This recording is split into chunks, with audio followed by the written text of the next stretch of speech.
Welcome to this training. And today we're going to learn about boundary setting and how to set boundaries as a highly sensitive person by beginning to say the word no. So we're going to cover lots of things in this training. So I hope that you guys find a lot of value. And we're going to spend about an hour. It may be a little over an hour. I want to respect your time and not go for too long. So it shouldn't be any longer than an hour and a half. I'll just put it that way.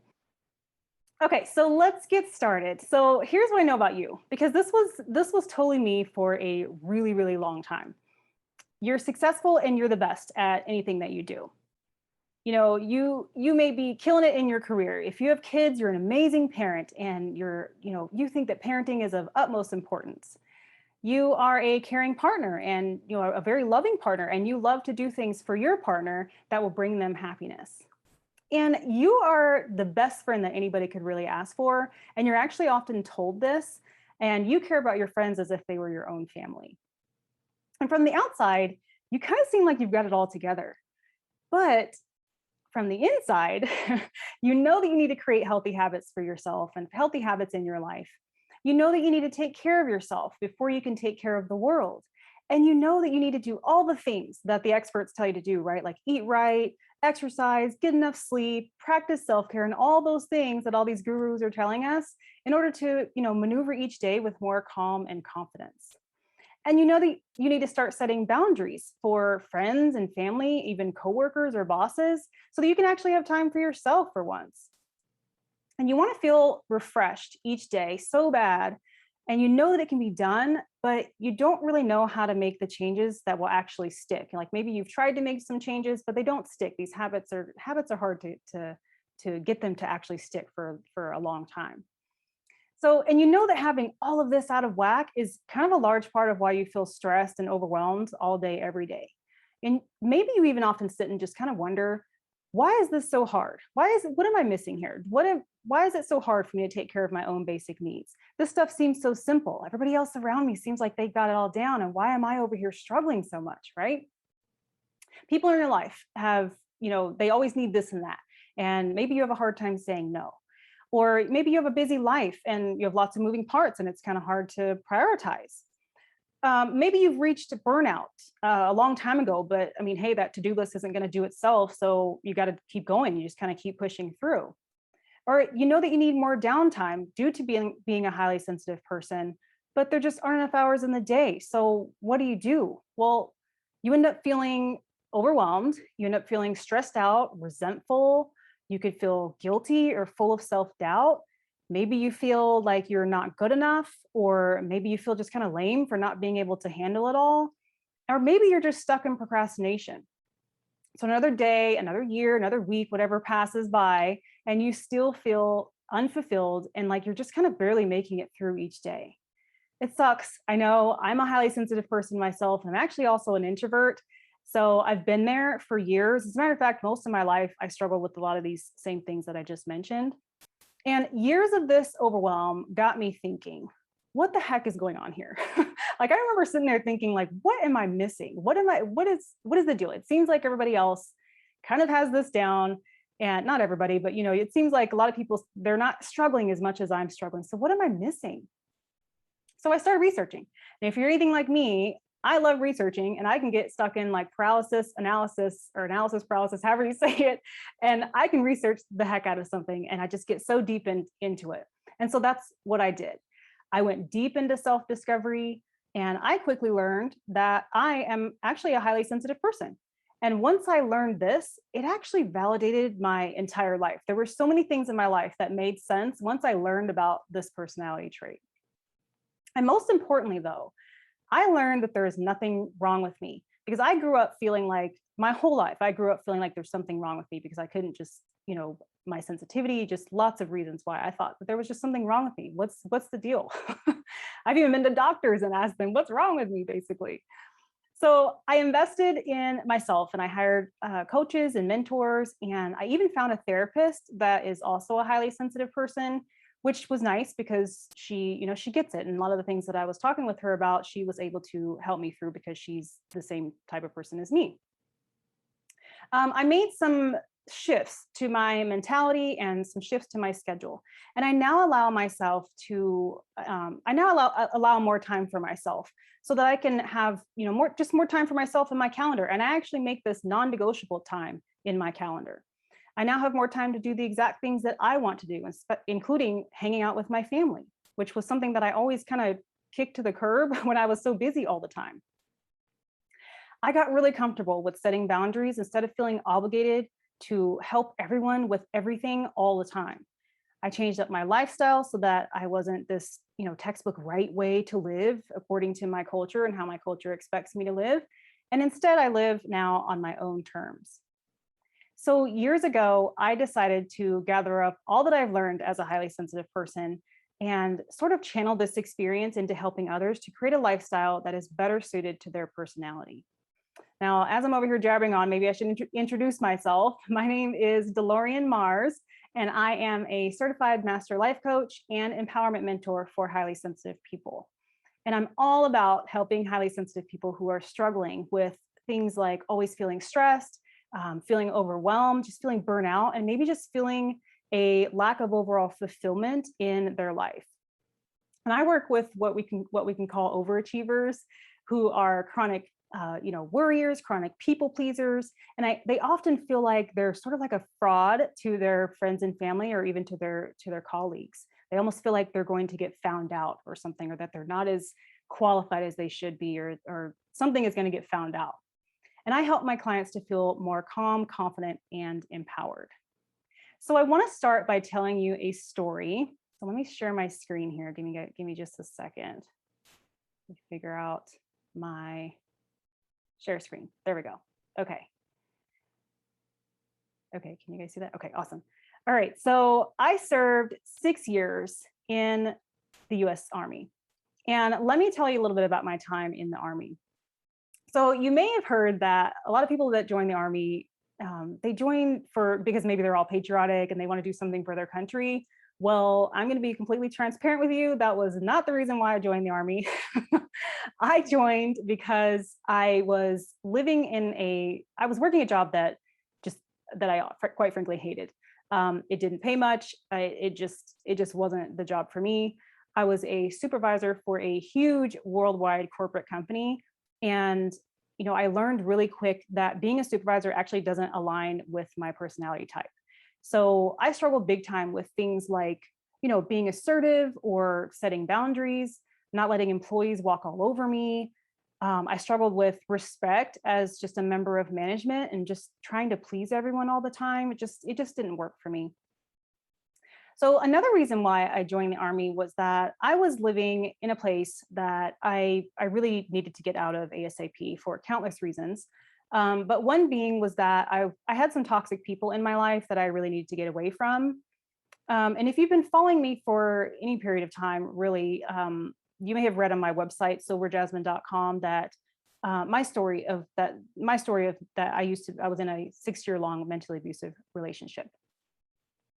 So I thought to myself, and I remember sitting down on my little raggedy couch in my little raggedy house that I was living in. I was barely making ends meet. And I remember sitting down on my couch and just thinking, like, what do people do when they want to get out of somewhere and start a whole new life? And my conclusion was they joined the military. And I joined the military in my late 20s. I was 29, I think, when I joined the military. So this was me, a lot of people join the military right out of high school. I joined when I was 29. So anyway, and the military was going to pay, I had student loans, and the military was going to pay off my student loans. So again, I joined the military for purely selfish reasons. But anyway, I don't regret my decision to join the Army. The first half of my Army career, I was totally motivated, super motivated. I was excited to be in the Army. I was super proud, and I'm still proud. I was doing exciting things. I was nominated to compete for Soldier of the Year by my unit. I begged my Army unit to send me to airborne school so that I can learn to jump out of planes.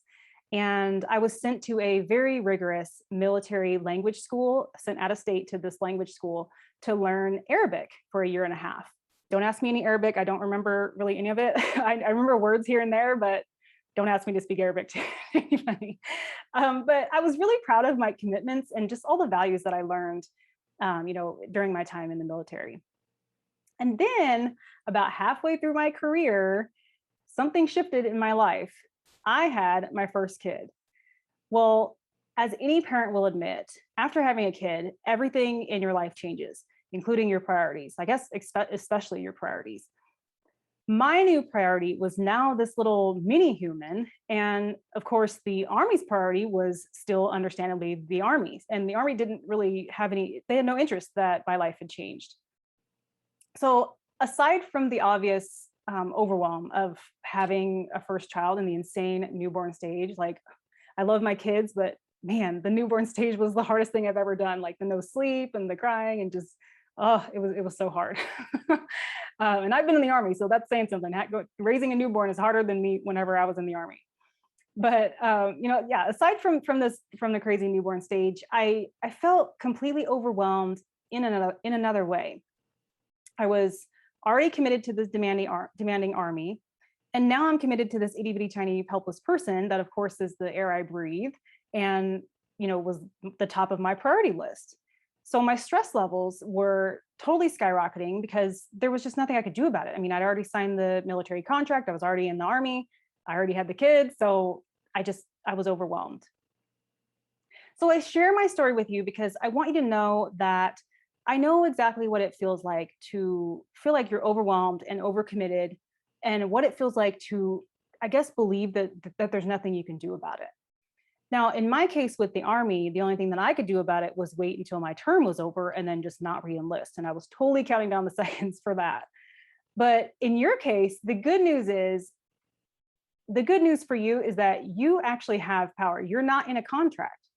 So even though the circumstances are different, whether you've been in the military or not, today we're going to talk about the fact that you can decrease your overwhelm right now by beginning to set boundaries, particularly around saying no.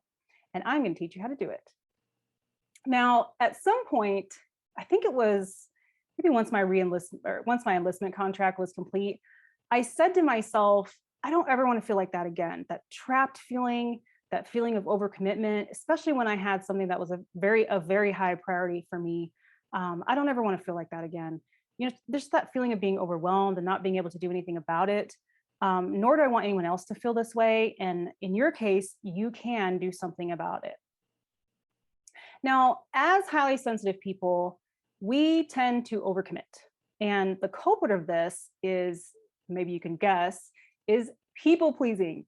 Man, we people please so much. And sometimes we do it and we don't even realize that we're kind of putting ourselves second over other people. It happens all the time. Boundaries, especially around saying the word no to someone, are a huge deal for highly sensitive people. It's very hard for us because we don't want to upset anybody. We don't want to disappoint anybody. We don't want to create any conflict because conflict is pretty much the bane of our existence, right? Therefore, a highly sensitive person may avoid conflict, which leads to increased stress due to overcommitment, and most of the time leads to resentment. So comment in the chat if this is you. Like, are you someone who just you hate tension, you hate conflict, and you would rather just do the thing that you don't even want to do because you're afraid of the conflict that may arise if you told the person no? Let me know in the chat if I know I can't be the only one here.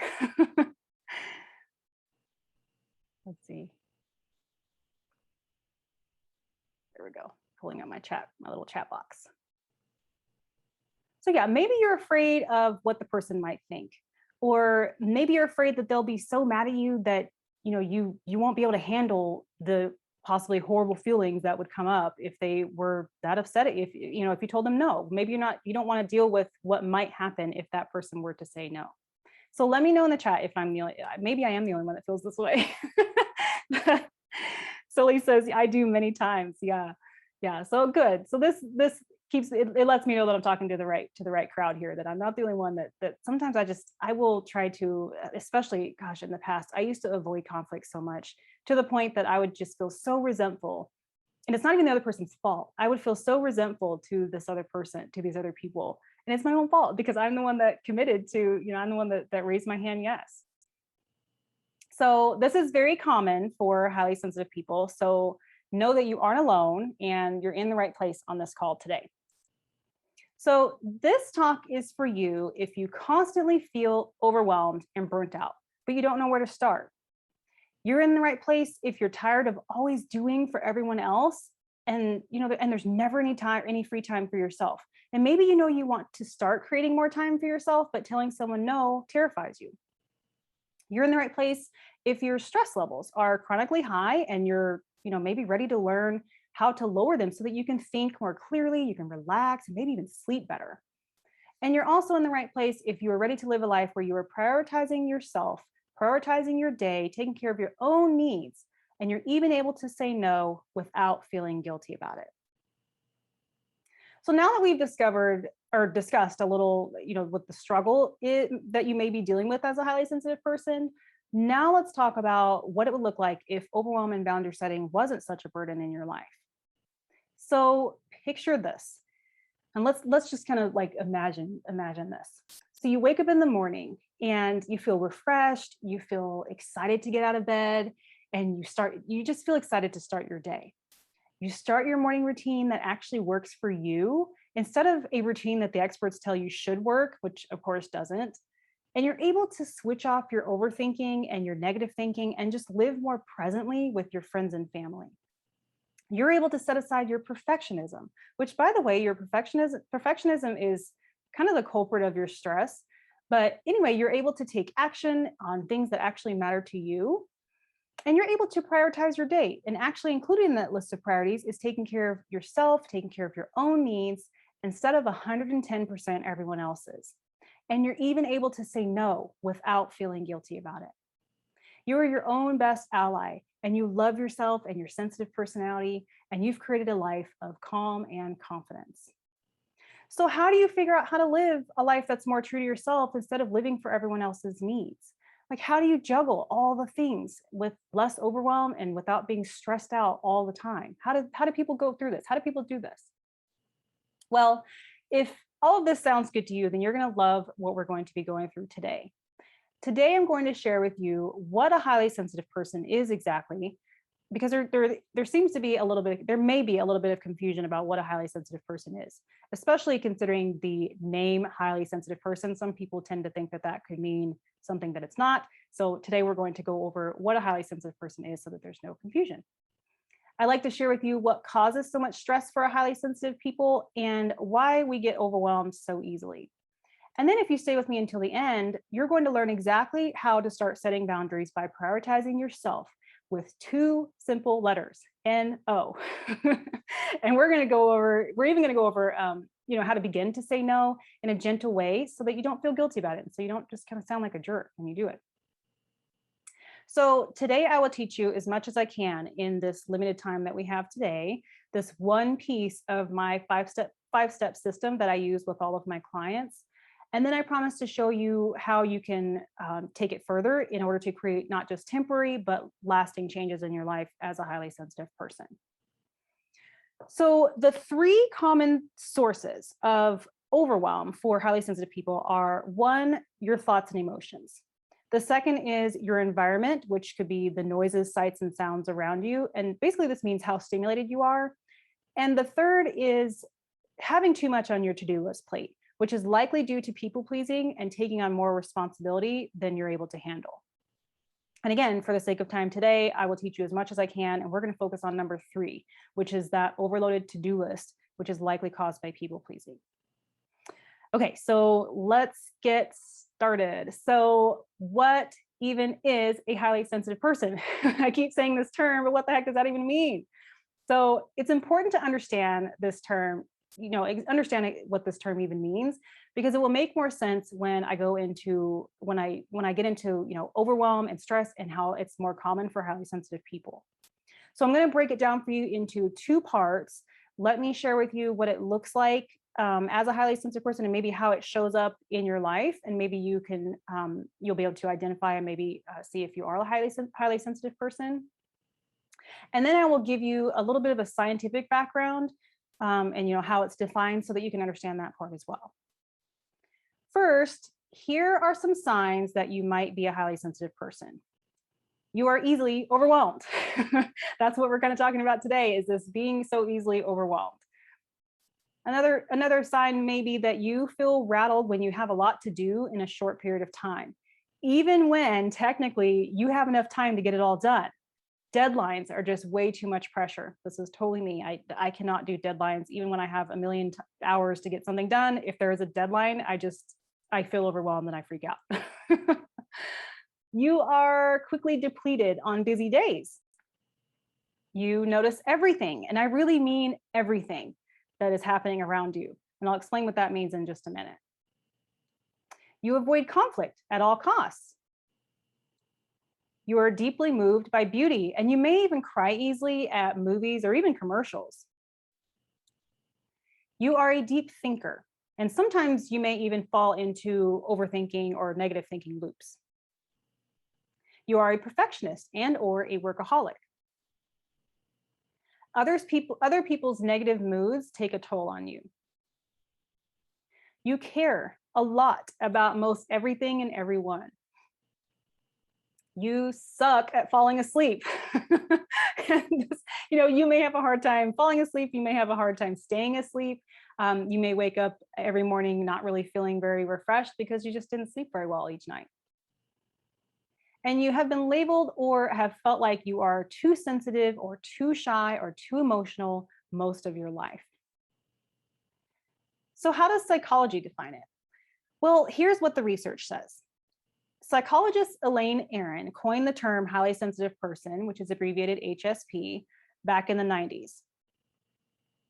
A highly sensitive person is a personality trait that about 15 to 20% of the population are born with.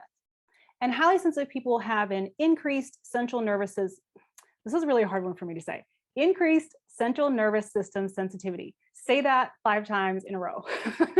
Highly sensitive people have an increased central nervous system sensitivity to physical, emotional, and social stimuli.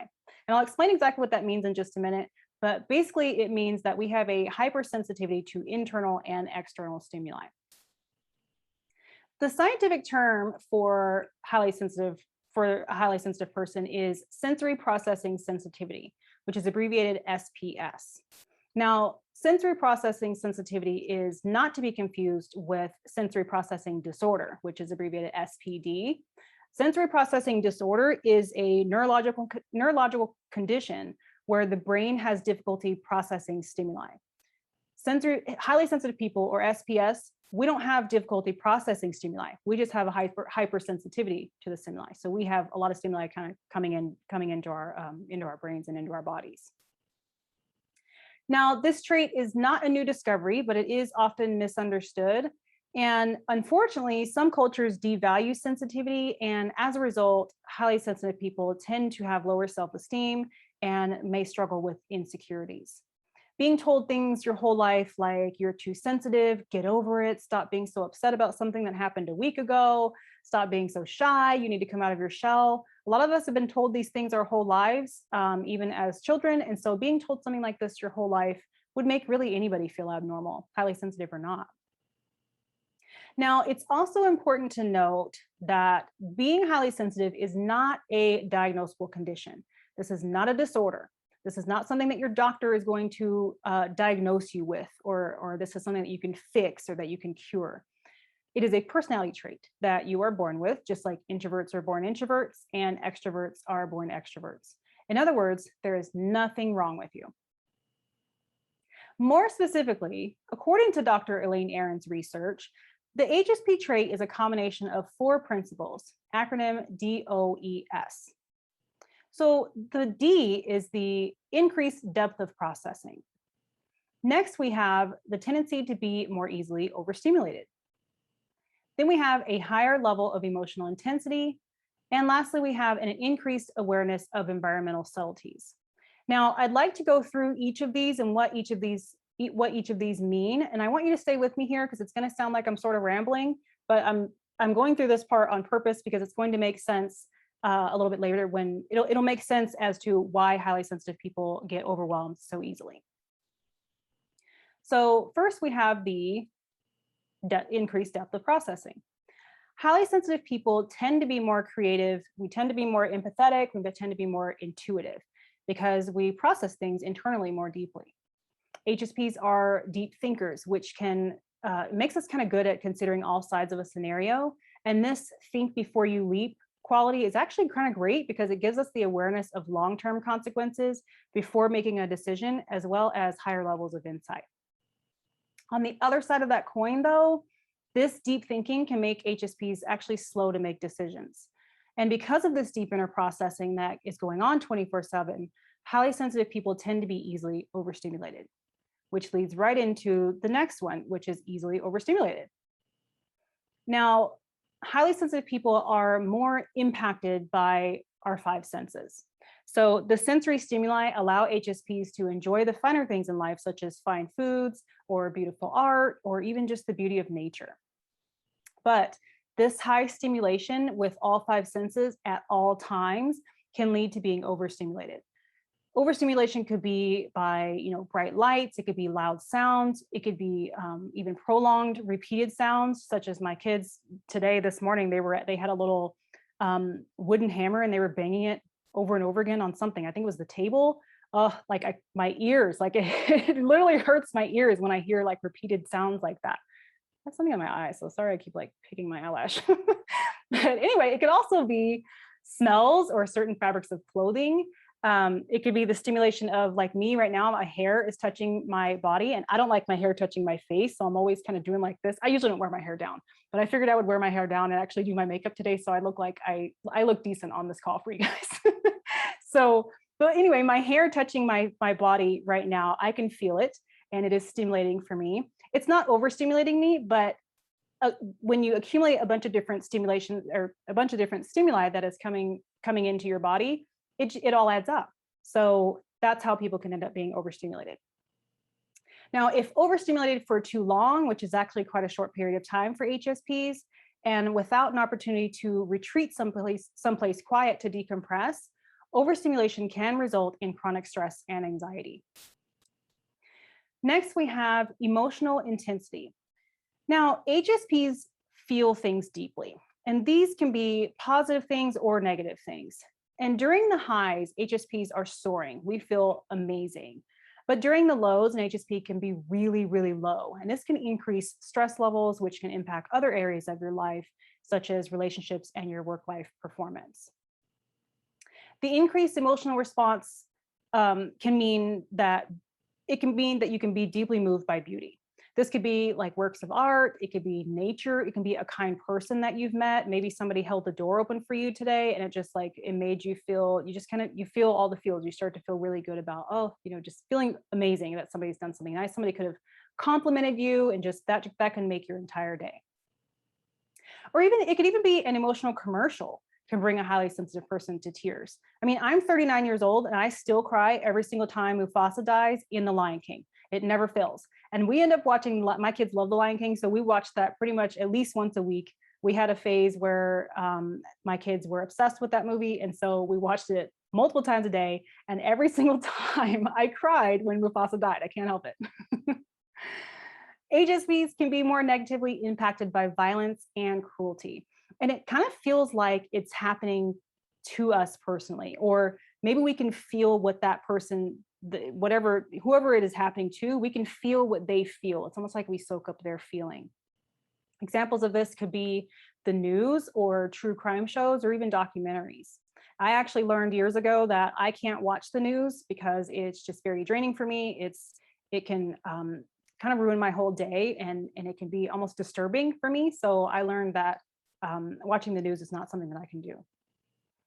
Now, highly sensitive people tend to soak up other people's positive or negative moods. And HSPs have high levels of empathy and intuition, and can sometimes, which actually is kind of cool because we can sometimes notice the emotional state of another person better than that person can, which I think is really cool. And lastly, we have the environmental subtleties. So highly sensitive people notice everything. We can walk into a room and in a matter of like 0.3 seconds, we can notice that there's somebody over here who's eating at the snack table. We notice that the window is right here and boy, does it feel kind of sunny today. And then we can notice over here, there's a conversation going on between a woman and a man or something. And we can tell that the woman is not very comfortable in that conversation. And this is all like, just go around the room. It's like a quick scan of around the room that we can do in a matter of like less than a second. It's actually really cool. We notice 1 degree temperature changes in in our environment. We can notice a flower growing through a crack in between some rocks. We can notice that something has been moved from its usual spot. Or we can notice another person's change in mood or behavior, or that they're just kind of feeling off that day. We notice everything. So with all of this internal processing and sensory stimuli and intense feelings and awareness of almost everything and all of this, now you can start to see why highly sensitive people can become easily overwhelmed and therefore stressed out. The highly sensitive brain and nervous system are just much more active, and our overwhelm is about cognitive fatigue, not weakness. Oh, let's see, somebody put something in here. Anyone dying in a movie or show, fantasy, reality, animation, doesn't matter, all of them, I cry too. Okay, so good, I'm not the only one that cries at, at movies or shows or even real life documentary type of stuff. Now, the fact of the matter is HSPs just care more. Highly sensitive people have a strong concern for others, and this is including family members, it can include strangers, animals, most everyone. And highly sensitive people tend to feel a sense of, we feel like a sense of responsibility or concern for others, and that extra caring can contribute to overwhelm. And of course, this responsibility usually bleeds into taking on too much in order to keep others happy. So people pleasing and having this difficulty saying no, again, is very common for highly sensitive people. Now, this last point of feeling that sense of responsibility for everyone and how it most always leads to people pleasing and overcommitment, that's my main focus for today. So stay with me here because we are going to get into some tips on how to maneuver this cycle. And I want to make sure that you walk away today with some new tools that you can use to work on boundary setting, which is something that highly sensitive people typically struggle with. So I'm going to close my slideshow because I don't want you guys to have death by PowerPoint. So by definition, being emotionally overwhelmed means that you feel like everything just seems like too much, and you don't believe that you can handle all of it. Your efficacy may be, may have gone down the drain, or maybe you feel paralyzed or frozen. Now, everyone feels overwhelmed at times. This is normal. But when you can't shake that feeling, and it can truly start to affect the way, it could truly start to affect your overall well-being, really, and affect your productivity. And some of us have been living in overwhelm for so long, maybe even your entire life, like I was, that we may end up feeling like that, well, this must be normal. This feeling of feeling overwhelmed, this must just be life. Life is just hard. And, that just feels normal. But one of the most important elements of having a comfortable life as a highly sensitive person is to decrease your overwhelm and overstimulation, which will reduce your stress. And of course, this goes for anyone, even non-HSPs. Everybody wants to reduce their stress, of course, but it's even more important for highly sensitive people to be aware of because of the fact that we are more prone to stress and anxiety due to our sensitivities. So let's talk about burnout for just a minute, because a lot of us have either reached burnout or we are headed towards burnout. And a lot of times we don't even realize that we are, or that we're already eyeballs deep in it. So here are some signs that you may be overwhelmed and hitting burnout, or maybe you've already reached burnout. Small problems start to feel like the end of the world. And this could lead to feelings of nervousness or even panic, or you may cry easily or more often than usual. The smallest things seem to tip you over the edge. You may feel mentally or physically tired all the time. You may have lack of energy. You may have lack of motivation to do much of anything. And I'm not necessarily talking about depression, lack of motivation, clinical depression. That's not really what I'm talking about here. But just this lack of energy, just this lack of motivation, you just feel drained. You feel like you're burnt out, basically. Another sign that you may be hitting burnout is that you can't concentrate, and things that require focus are just completely out of the question. Brain fog is a very common sign of overwhelm, and it can leave you, having a hard time making decisions. Irritability. This one is definitely me. This is whenever I'm irritable for no reason, I know that I need to slow my life down because I'm hitting overwhelm or I'm hitting burnout. So you could be irritable with anyone and everyone and everything that they do. Somebody could breathe in your direction the wrong way and you are going to bite their head off. So, and there's no really rhyme or reason. You kind of sit down and go, why am I so grumpy today? And you don't even know. There's nothing you can really come up with as why you're grumpy. Again, this is especially how I am. I can tell when I'm hitting, I mean, I wake up some days and I'm just completely irritable for no reason, apparently. You are you start maybe obsessing over small things. So overwhelm feels like you are losing control. When somebody is overwhelmed, you feel like you're losing control, and everybody wants to have control of things in their life, of course. So it's common to try to sort of like spearfish, I guess you could call it, at things that you can control. So try to like grab at any small thing that you can try to control. And so then you start to obsess over that little tiny thing that you can try to maintain control over. So comment in the chat and let me know if are you feeling any of these signs of overwhelm? Are you feeling any of these signs of burnout? And which symptoms do you notice the most in yourself? Do you feel irritable, or do you obsess over the small things, or are you kind of lacking energy lately? So comment in the chat and let me know if there's anybody else that's kind of heading towards that route. Let's see, Project Cultural Anthropology, cool name, says, I have burnt out so many times that I lost count. Yeah, a lot of us have. So Lee says, it's hard to make decisions too. Yes, for sure. I wish I could move my chat box around. Like for some reason, it's not letting me move it. It's like in this little tiny corner down here. So sorry, I'm all like, you guys are seeing the top of my head when I look at the chat. So, okay, so overwhelm and burnout is something that of course we want to avoid. Now, here is a very important question. How is this overwhelm and burnout affecting you? How is it affecting your relationships? How is it affecting your career? How is it affecting your work-life balance? Let's see. Soli says, oh yes, I used to have bad burnout before and such a workaholic. Yeah, yeah. So see, it's very common. Now, most of us don't like uncomfortable feelings. Nobody likes to feel uncomfortable. So we typically try to sweep them under the rug so that we don't have to feel them, right? That's what a lot of us do. But I want you to take a moment here and just right now to really think about and answer this important question that needs to not be pushed away. What exactly is overwhelm and burnout holding you back from? What is it holding you back from in your life? Oh, somebody else posted something else. Let me see. I wonder if the chat is kind of delayed. Let's see. There we go. Project Cultural Anthropology says, definitely irritable, obsessing over small things, and more of what you said. Yeah, for sure. So, okay, so we have this question. What exactly is overwhelm holding me back from in my life? Like, how is this affecting my life? This is a very important question. It's one that you probably don't want to keep sweeping under the rug because you're just going to continue to be overwhelmed and there's no way you won't be able to troubleshoot. So this is why I'm so passionate about helping HSPs with this very topic, because when overwhelm takes over, it can really take over so many areas of your life. And if I were to use my own self as an example, when my overwhelm starts to creep in, my productivity is shot and I can't get really anything done. And I'm a full-time work from home mom, and I'm a full-time stay-at-home mom. Both of my kids are not in school yet, so they're home with me, and I don't have the luxury to not get things done. So when my productivity is shot, it's not going to work. And then I start to, of course, feel horrible about myself because I'm not able to get everything done. And then it's just kind of a cycle, a negative cycle.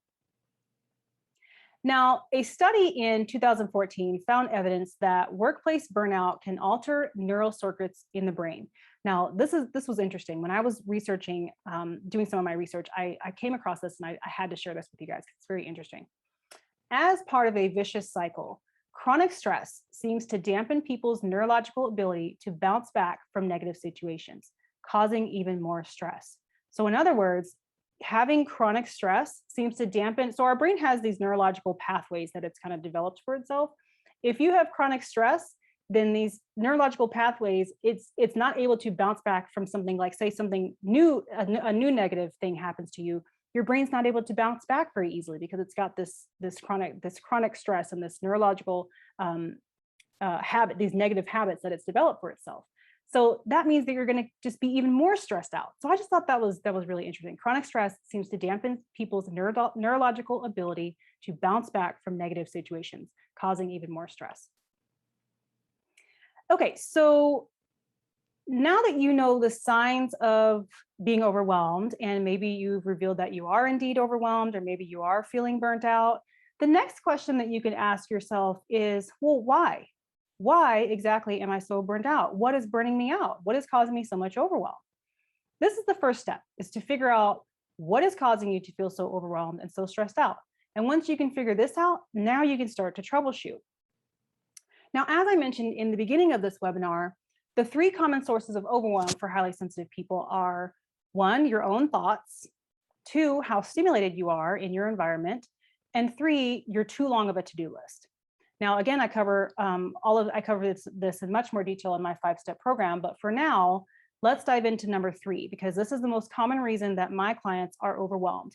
And that's because of overcommitting and people pleasing and just having a hard time saying no when you're already too busy with too much to do, or if there's something that you just don't want to do. And this whole just lack of boundaries. Now, this is going to sound kind of silly, but most children have a phase where their favorite word is no. If you have kids and they have hit toddler stage, you know what I'm talking about here. I have a 4-year-old who is past toddler stage and he's kind of lingering in this no, no, no phase. But I was hoping that he would have grown out of that by now, but he hasn't. But this is because no is a power word. It gives us a sense of self. And this means that saying no is an ideal opportunity to rediscover your priorities and this sense of who you are. So until we can learn to say no, we're going to continue to feel overwhelmed. Until you can learn to start saying no to things, you're going to continue to feel overwhelmed with too much to do and not enough time to do it all.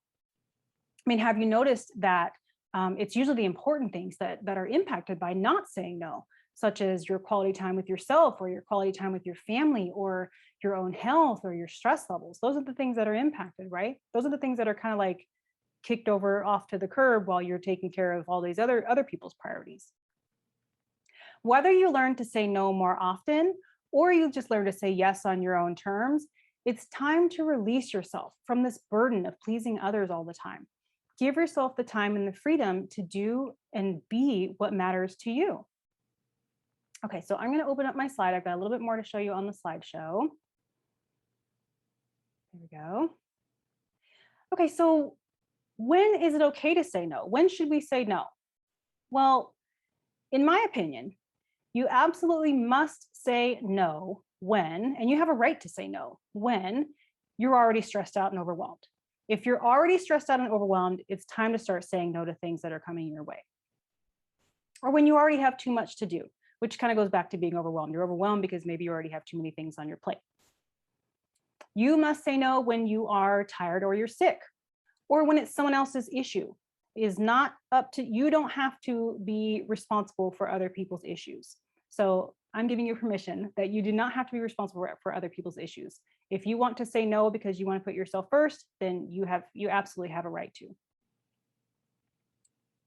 You have a right to say no when you're feeling taken for granted. And this is something that is very common for highly sensitive people because we have such a giving personality. This is something that I've run into many times in my life, is being taken for granted because I used to be a yes person, and because I had this giving personality that I always wanted to help. And there were some people that did take advantage of that. So keep your eye out, and you absolutely must, and you have a right to say no when you are feeling taken for granted. You can say no when there's something else that you'd much rather be doing, or if it takes away from your own wishes and your own values, or simply if it's something that you don't want to do, you have a right to say no. And you have a right to say no when you deserve and need some time for yourself. And this is something that highly sensitive people must do multiple times throughout every single day. And if you've been following me for any period of time, especially on social media, you may have seen that I am such an advocate for taking sort of small breaks all throughout the day versus waiting all the way until the end of the day to have your decompression time. I believe that, at least for me, this is what works for me, and this is what has worked for my clients, that taking small breaks all throughout the day, and small break could be just doing a 3-minute breathing exercise, at work or even in the bathroom or wherever. I believe that this is something that really helps us to calm our central nervous system, and doing this throughout the day just kind of keeps us sort of level versus being so stimulated all day long, and you're trying to make it through each day and you're feeling like you're on edge the whole day. Now, this last bullet point is important, this not feeling guilty about me time and taking care of yourself.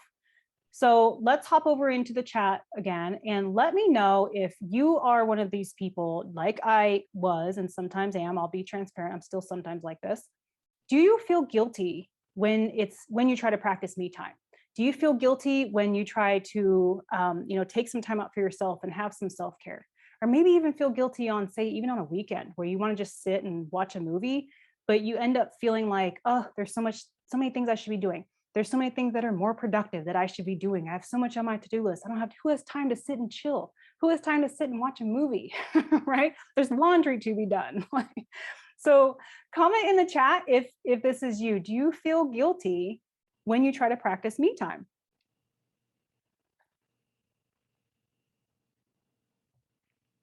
Let's see. My name is Shaya. That was a mistake that happened in college. Oh, oh, the name. Project Cultural Anthropology. Okay. Billy says, I also have that negative cycle of guilt for not getting everything done. Yes, for sure. Yes, yes, yes. My friend says it's so hard to schedule time with me. Yes, for sure. Like we're so busy, right? We're always just on the go. So Lee says, I don't feel guilty anymore for self-care, but I feel more guilty when I don't finish things. Yes. Oh man, I'm the same way. Like I almost feel like, but this is where for me, I sometimes get into the workaholic zone. And I wonder, Soli, if this may be you. So I get kind of guilty when I don't finish a project or something that I'm working on. If I don't finish that, then I will keep going until I finish it. And when I say keep going, I mean, I will be putting aside my own self-care and putting aside, spending time with my family or putting aside all of the things that are important to me because I want to finish that thing. So Sully says, oh yes, workaholic for hours. Yes, I understand that for sure. I understand that for sure. So let's see, someone says, oh my gosh, yes, DeLorean, I do that too. Good, so I'm among my people. I'm not the only one. Okay, good. So if you could switch your mindset and tell yourself that it's okay to look after yourself, and it's okay to look after yourself. It's okay to look after yourself mentally. It's okay to look after yourself physically and emotionally, especially if you're feeling drained in all of those areas. A well-rested you means that you can be more attentive partner. You can be a more attentive friend, a better employee. You can be a better boss, you name it. If you would rather recharge yourself at home instead of go to that gathering that someone invited you to and possibly have your energy drained out of you, then it's okay to do so. So let's practice this together, shall we? You're going to feel silly, but let's do it anyway, because we're silly around here. Say it with me. No, no, no, period, period. Now understand this. No is a complete sentence. It doesn't have to be said in a way where you sound like a jerk. And sometimes the other person on the other end may take it that way, in which case you have no control over what someone else thinks or feels. So let that worry go. I like the saying, what someone else thinks about me is none of my business. That's something that I kind of repeat to myself when I start to worry about what other people are thinking of me. But what I want you to understand here is that no is indeed a complete sentence. Now, Jack Canfield, who is the author of the popular book, The Success Principles, How to Get from Where You Are to Where You Want to Be, said that there are only two words that will always lead you to success. Those words are yes and no. Undoubtedly, you've mastered saying yes, so start practicing saying no. Your goals depend on it. And man, we have mastered saying yes, haven't we? I mean, tell me if you're one of those people that you're like an automatic yeser. Like you raise your hand for something, you volunteer yourself. Sometimes you don't even want to volunteer yourself, and you volunteer yourself and then you go, wait, I don't have time to do that. Why did I just offer to do that? It's just an automatic yes when someone asks you for things. So it's so true. Start practicing saying no today. Now, when first starting out learning to say no more, you're probably going to feel a bit of guilt. Now, so when I say things like without feeling guilty about it, in the beginning, yes, you are going to feel a little bit of guilt, but this is a good thing. This guilt is a sign that you're making important positive changes in your life. And believe me when I tell you this, setting boundaries actually gets easier the more that you do it. When you first start, you're going to feel really awkward. You're not really going to have your, you're not really going to know what to say. You're going to feel guilty, but it does get easier the more you practice it, just like any habit, right? Now, as highly sensitive people, we truly worry about what other people think all the time. And we want everyone to like us. We want to make sure that everyone's going to be okay and taken care of. We want to know that, we want everyone to know that we're good people and that we're always going to be available to help when help is needed. One of my clients actually told me, she once told me that she wished that she could have a sign posted on her forehead that just says, "I am a good person." And so that everyone would know, know that she's a good person and would treat her that way. And as a highly sensitive person myself, I've actually wished that same dream myself. I don't want anyone to know, I want everyone to know that I'm a good person. So everybody be nice to me because I'm a good person, right? But here's the thing. When you say no, you're saying yes to yourself. You're saying yes to your priorities. And I'm here to tell you that your priorities matter just as much as the other person's priorities that you're putting in front of yours.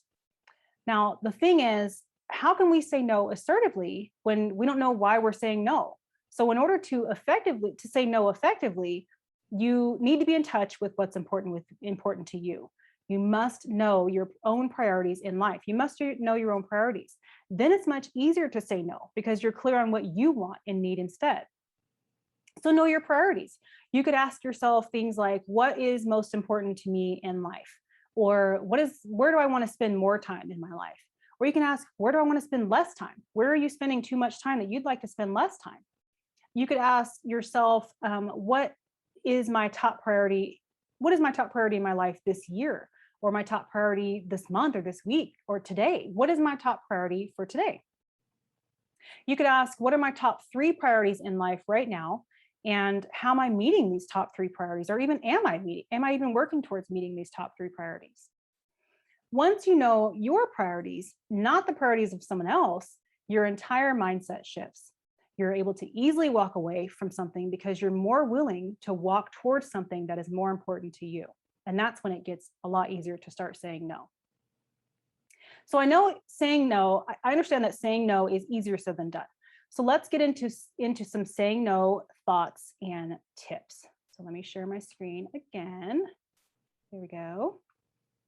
Okay, so here are some thoughts on saying no. Evaluate each situation. As most things in life, there is no one size fits all answer. So everything depends on the relative importance of the situation. It could depend on the people affected. It could depend on what's going on in your life at that time, the person that you're asking, or your history with them. So you can evaluate each situation and kind of figure out whether or not you could say no, or whether or not you need to say no sometimes you do need to say no in a harsh way, or if you can say no in a nicer way and not burn the friendship. Changing gradually is just fine. If in the past you have been a yes person, you may want to gradually become a no person. It can feel very overwhelming to try to just kind of go all in and be this complete no person. You can take your time and practice on small things and work up to the larger no's. You could soften the blow. If you decide to go all out with your no's, remember that others may find it a bit of a shock, especially those who are used to you saying yes most of the time. So it may help, although you don't have to do this, but it may help to find your own way to soften that blow for them. Practicing. This is actually one of my favorites. So try imagining you are someone who is already comfortable saying no, and you can mentally rehearse these difficult situations. You could also role play with someone that you trust, or, I have actually practiced role playing with my clients and have had my clients write out their own no scripts.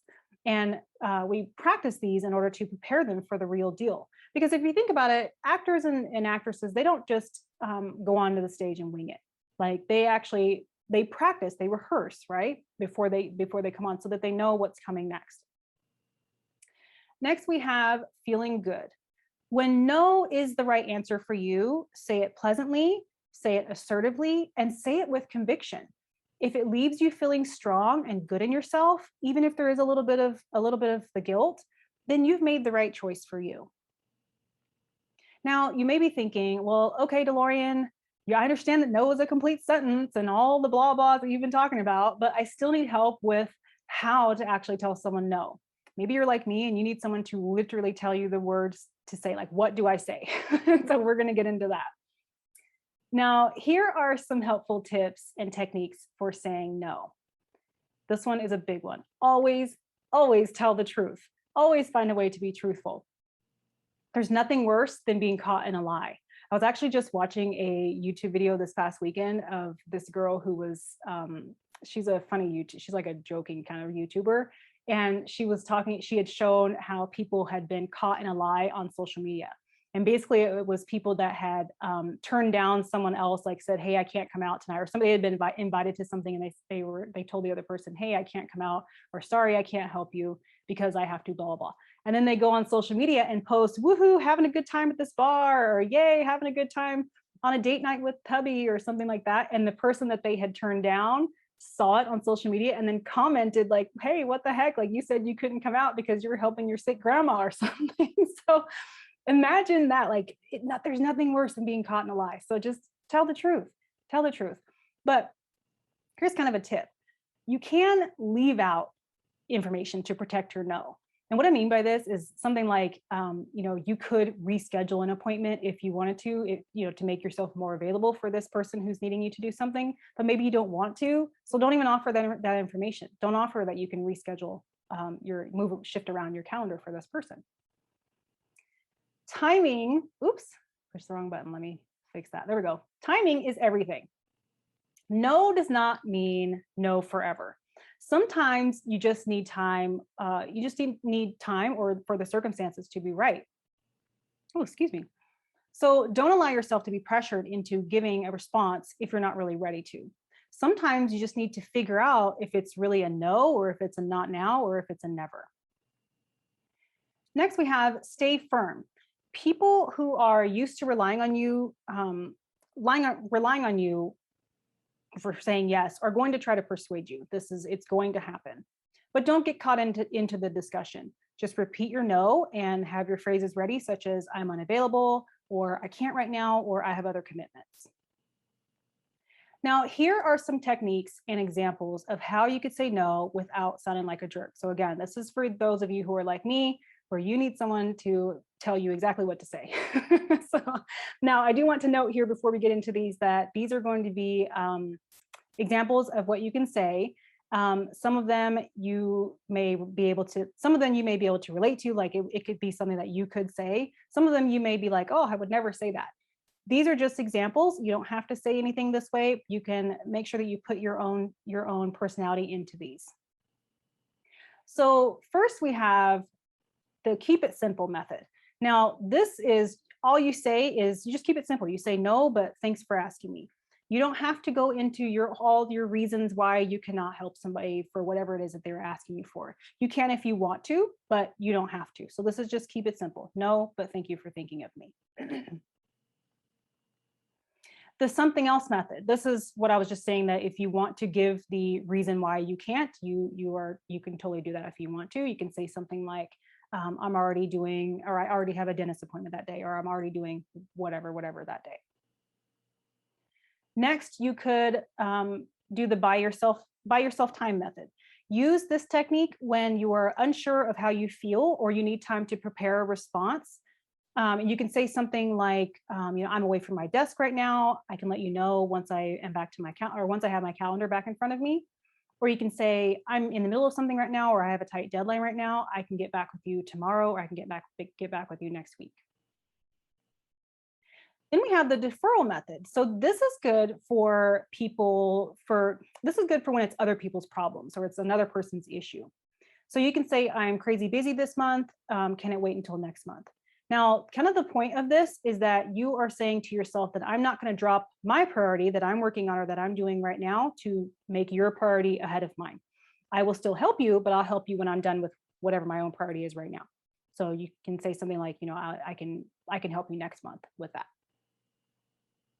Now, the the transfer method is good for maintaining relationships while still being helpful. So you can suggest someone else to do it. You can say, I know John loves that thing. Maybe you could ask him. Or you can say, I don't feel comfortable, or I don't feel like I have enough experience with that. but maybe Sarah could help you with that. So this is kind of like you're still sticking to your no, but you are being helpful by reminding them that maybe, hey, somebody else has more experience in that than me. Maybe you could ask them.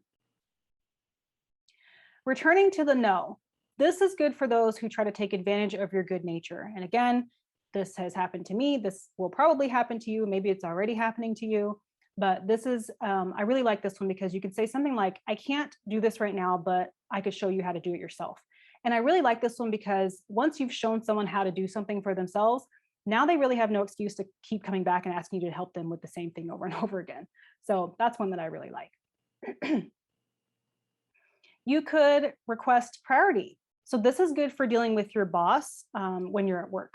So you could ask for the priority. You can say, which one would you like for me to focus on first? Say your boss brings you some extra work for you to do, and you can say, well, okay, which one would you like for me to focus on first? Or or you can say, if I do this, which one would you like for me to stop working on? So that kind of puts the ball back into their court.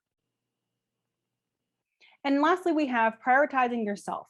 Stay in control of your life and what feels good to you. Keep your own priorities on top.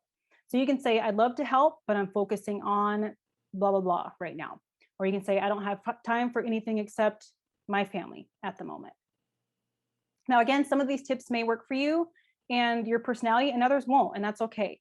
Pick ones that you feel comfortable saying and try them out. And you'll soon learn that saying no in your own way will start to feel liberating, and it'll just become more easier the more that you do it.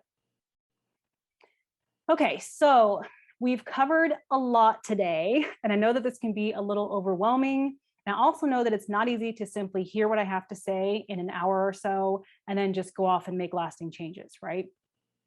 And I don't want this training to turn into another one of those where you're feeling all motivated and you're like, oh yeah, this is it. This is going to be it. I'm totally going to take all these tips that she said, it's going to change my life. Woohoo. And then you're all like ready to do it. And then the second you get off this call, you go back to real life and everything goes out the window. Like I've been there with so many things, like all the self-help books that I read, the podcasts, motivational speakers that I watch, I get all motivated. And then once I go back to real life, I don't really know how to implement. So I want to share with you how you can get some support right away in order to make lasting changes, if this is something that you would be interested in. So I decided to offer something pretty cool for this group. It is an opportunity for you to have a private one-on-one clarity session with me at no cost. So I'm going to put the link in the chat. Give me just a second. Make sure that it's on. Okay, there we go. There we go. Hope you guys can see that. Now, this is an opportunity for you to take action, for you to actually do something about this chronic overwhelm and this chronic stress in your life. Instead of letting my tip today just kind of float away in the wind the second that you get off this call. Now, as you can imagine, offering one-on-one sessions takes a lot of time. And as a highly sensitive person myself, I make sure to practice what I preach and deliberately not overschedule myself to the point of overwhelm and burnout, because then that would make me a hypocrite, right? So the catch to this one-on-one clarity session offer that I'm giving you today is that there is only a limited number of openings. Now, I gave this webinar last week. This is actually an encore of this training from last week. And last week, I had opened up only 8 spaces for this group, and I am down to just 4 openings available. So there are only 4 openings available for you to book your one-on-one clarity session with me. Now, the sessions are scheduled on a first come, first serve basis. So it's in your best interest to schedule right away so that you don't miss out. I will close my calendar scheduling app once I've hit those last 4 appointments. So I've gone ahead and put the link in the chat. Let me do it one more time, make sure that it's in there. There we go. So yeah, but for those of you who may be listening by audio only, you can go to silverjasmine.com/clarity to book your spot. Now, I want to be clear here. This is not going to be a call where we're just going to spend an hour BSing on the phone. I don't have time for that. You don't have time for that. Nobody has time for that. We're going to have a serious conversation about change and about progress. And the time that I spend on these calls does have value. Clients who work more closely with me significantly invest financially in order to achieve their specific goals. So this clarity session does have a price tag, but today I'm offering it to you entirely free. This is my gift to you for choosing to be on this call and spending this time with me here on this webinar. So thank you so much for taking the time. Now, during this complimentary clarity session, you will know why you have been struggling and how to begin to bring less stress and overwhelm and more calm, confidence, and just more comfort into your life right now. You will understand the number one thing that is standing in your way and what to do about it. And you'll understand why what you have been doing isn't working, and you'll be clear on the next best action step for you to take. And we will assess your current situation and we'll determine what you need most to get you to where you want to go. So this is my invitation for you to go ahead and fill out the questionnaire and get yourself booked now if you're interested at silverjasmine.com/clarity. And it's okay to multitask at this portion if you want to be sure to secure your spot for this free clarity session offer. Now, I do want to note here, and this is important. I've actually run into this problem before, so I want to make this clear. The clarity session is not a free coaching session. It's not a pick the expert's brain session. It's not a chance for you to try me out first. Our goals are very specific, as I just listed, and it's my personal goal to give you the clarity that you need to be able to determine your next steps to get you to where you want to go. So if we are a good fit to work together, then I will suggest our best path moving forward. If we're not a good fit, there's totally no worries. You'll still leave the session with a clear understanding of what your best next move could be. So with that being said, I recommend that you take action now. It's kind of sad when I get emails or texts from people later because they've missed out on reserving their spot before the cutoff. So this may or may not be a concern for you, but I'm going to say it anyway, just in case there is somebody who is kind of wondering about this. But sometimes people worry that I'm going to try to sell them something. And I'm going to let you in on a little entrepreneurial secret of mine that I probably shouldn't even be sharing with you. My business mentor would probably be like, no, don't tell them that. But I'm going to share with you anyway. I hate sales. I hate trying to sell to someone, and because honestly, quite frankly, I suck at it. And I also hate being sold to, because I know how icky that feels. And to me, it's kind of a turnoff when somebody is trying so hard to be a salesy, pitchy salesperson to me. So trust me, being a pushy saleswoman is not my style. And I wouldn't even know how to be pushy even if I tried. It's just not in my nature. So of course, if you want to learn more about what it would be like to work with me, we can certainly discuss that on the call. However, my main objective is to have you walk away with the clarity that you need so that you can move forward instead of staying stuck where you are, because clearly something is keeping you stuck where you are now. Otherwise, you probably wouldn't be here on this training today. So again, the URL to book one of the limited spots available for your free clarity session is silverjasmine.com/clarity. Okay, so today's information and tips you can immediately start to implement in your life right now. And these tips with these tips I have, let me start that over again. These tips today that I've given you are just one piece of my 5-step system called the Calm and Confident Highly Sensitive Person Blueprint. And this is a system that I use with all of my clients. It is with this entire system, though, that you can walk away with long-lasting changes in your life as a highly sensitive person. Because we don't want a Band-Aid, right? We want this overwhelm and stress to go away forever, right? And each step of my system is needed for the blueprint and well-being plan to work. It's kind of like a puzzle where each piece sort of builds into the next piece. So again, if you're interested in what the Calm and Confident Highly Sensitive Person Blueprint looks like, then we can certainly discuss that on our call together. If my system and what I share with you today resonates with you and you'd like to see more specifically how it could apply to your life as a highly sensitive person, then I highly recommend that you grab one of these free clarity sessions at silverjasmine.com/clarity. I'd like to share with you a couple of my past clients' successes.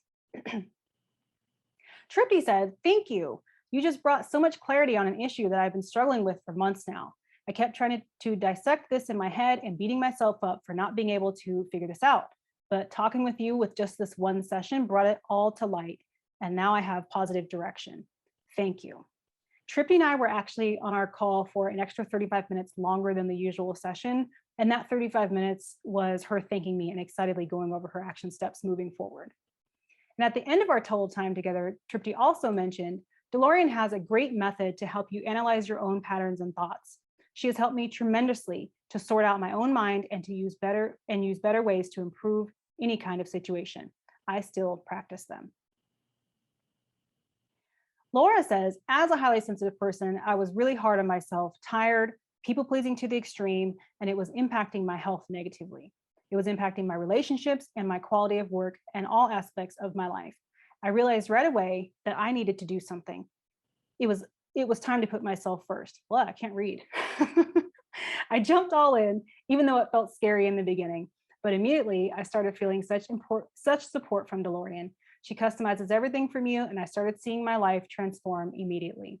I've got this confidence boost that I didn't know was possible.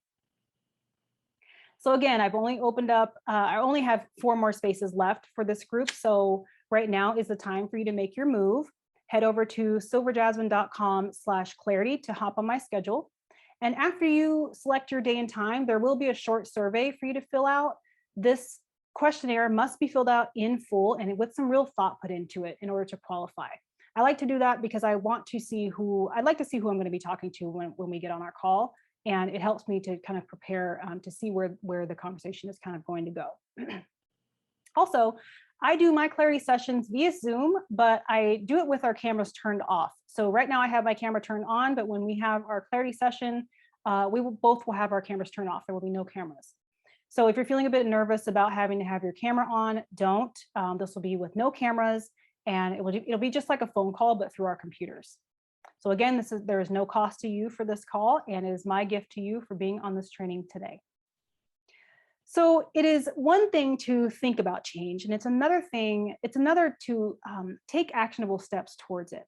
One of my favorite quotes by Orrin Woodward that I personally live by, and you may have seen it all over my website at silverjasmine.com, and I've actually got it right up here on my little chalkboard. I kind of write little notes to myself on this chalkboard, so I've got that up there today. And it is, you must be willing to give up what you are to become what you want to be. I believe it is no accident that we are here together today. So if you believe that too, and you're ready to start making real changes in your life as a highly sensitive person, then I look forward to connecting in our next step together. Thank you so much, everyone, for taking the time to be on this training with me today. And thank yourself for making yourself a priority and taking this hour or a little over an hour. How long have we been on here? Taking this time for yourself today to come to this training and learn gain some tips on how to set boundaries as a highly sensitive person. So I hope you guys have a good rest of your day, and I will see you soon. Bye.